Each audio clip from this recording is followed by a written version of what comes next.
আজ আমি চারজন মানুষের একটি গল্প বলবো। তাদের নাম এভরিবডি, সামবডি, এনিবডি আর নোবডি। একটি গুরুত্বপূর্ণ কাজ ছিল, আর সেই কাজটা করার দায়িত্ব দেওয়া হয়েছিল এভরিবডিকে। এভরিবডি নিশ্চিত ছিল সামবডি কাজটা করে দেবে, কিন্তু বাস্তবে এনিবডি কাজটা করতে পারত, কিন্তু নোবডি সেটি করল না। তখন সামবডি রেগে গেল, কারণ এটা তো এনিবডির কাজ ছিল।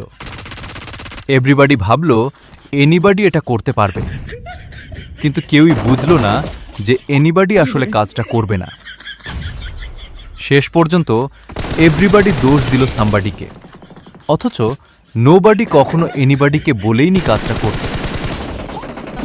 এই গল্পের সবচেয়ে গুরুত্বপূর্ণ অংশটা এভরিবডি, সামবডি, এনিবডি বা নোবডি নয়। আসল বিষয় হলো, যে কাজটা করা দরকার ছিল সেটাই কেউ করেনি। আর সেখানেই গল্পের আসল শিক্ষা লুকিয়ে আছে। গল্প ভালো লাগলে লাইক, কমেন্ট আর ফলো করে পাশে থাকার অনুরোধ রইল।